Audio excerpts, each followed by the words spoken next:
If when you try to touch your toes, you barely even get past your knees, if it's not because of a huge belly, and after countless stretches, nothing magical happens, then this is for you. I tried to do leg curls, and my hamstrings were so tight that I couldn't do it. I had to put it on such a low range of motion because my hamstrings literally just could not stretch to a good point. Now, of course, my hamstrings caught up quite quickly. They got more flexible quickly, and it was completely fine. I was coming from a very, very far point. But this is what I'm... But it took me years to get my hamstrings to where I wanted them, or almost to change my perception around hamstrings. Now, I do want to give you a quick thing to do. I want to stand up, stretch down, and just see how far you can get without your back bending. Before we get into things, I want to let you know something, and I never really do this sort of like call to action in my videos. But if you find the information valuable, this is a topic which people aren't really actively searching for. No one goes onto YouTube and they're like, how to make my hamstrings more flexible. They're looking for, how do I get more muscle? How do I get bigger biceps? How do I get bigger chest? And because of that, the people who need this video aren't going to find it. So please do whatever you can to help them. Comment, share the video, leave a like, subscribe. I honestly don't care what it is. Just try and make sure that we can get this video, which is going to be super valuable, into more people's inboxes or suggested feed or whatever. Now, the thing about hamstrings is most people rely on stretching to become more flexible. And this is bizarre. What do you really think is going to stretch out a muscle more? A stretch of your body weight or a stretch with heavy weight? This is kind of a shocker, right? Like, if you want flexible hamstrings, you have to use weight. You have to do hip hinges. Hip hinges are also coincidentally something that I see missing from countless people's programs. Now, if you can use this hip hinge to bias the hamstrings even more, that would be ideal.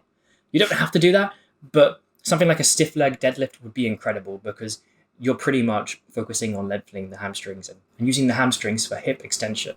Now, every single rep you do with these hip hinges, you actually notice that you're able to get deeper and deeper. Every single week you're also able to get deeper and deeper. And this is how you actually build that mobility through the range. And you'll notice you'll be able to reach down and touch your toes a lot easier than before. But no, when you do this, you shouldn't be forcing it. You have to stay in your active range. And we'll talk a little bit about the active range later, but welcome to Flexible Hamstrings. I'm glad you're here because we can really put you in the right place and we can start making those hamstrings not make you feel like a 60-year-old man. The thing when it comes to hip hinges, right, is I thought there was some sort of standard. I thought form was supposed to be something like a bench press where you get to your chest, you push it up, and everyone has that same sort of standardization.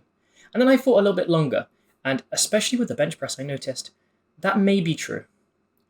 But if we think about it, if someone has a bigger chest, if someone's fatter, they actually have less range than someone who's really, really skinny. So I realized that the leverages and the build you have can be completely different. So there's no reason we should have like a set place for a movement to end. And that's when I realized this whole cue of getting a bit past the knees or the mid shin or, whatever it's taught, I found it really unnatural. I found it really unusual because we shouldn't have something which is like a universal standard when our body is supposed to be the thing that tells us it is.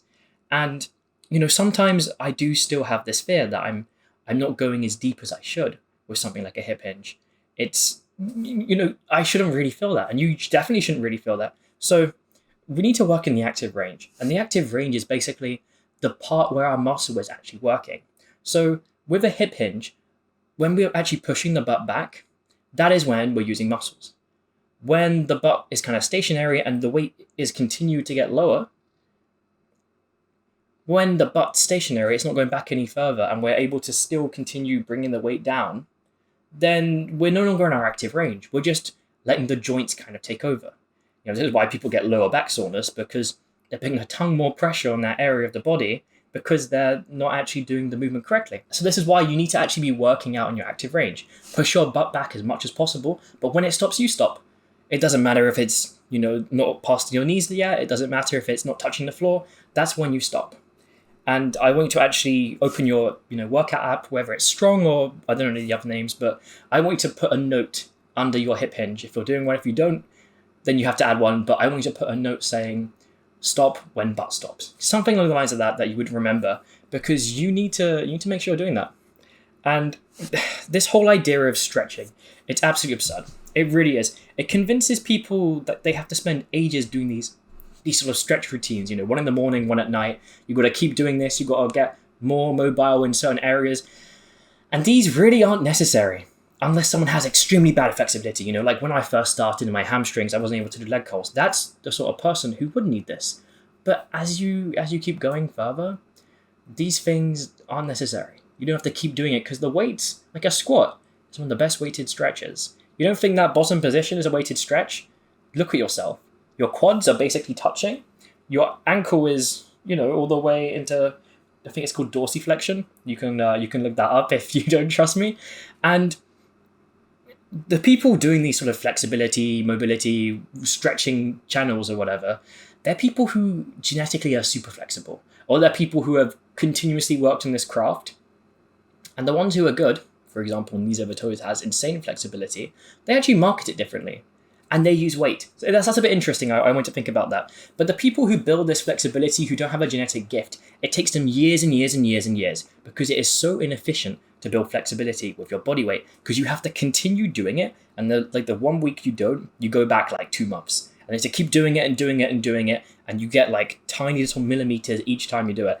It's ridiculous. And I think a lot of the time, these guys are just tricking others into thinking they need it, thinking it's necessary, thinking it's important, thinking that's what's going to stop them from reaching an old age and being able to not move properly, when in reality it's strength training and actually making sure your muscles don't atrophy, which is going to achieve that.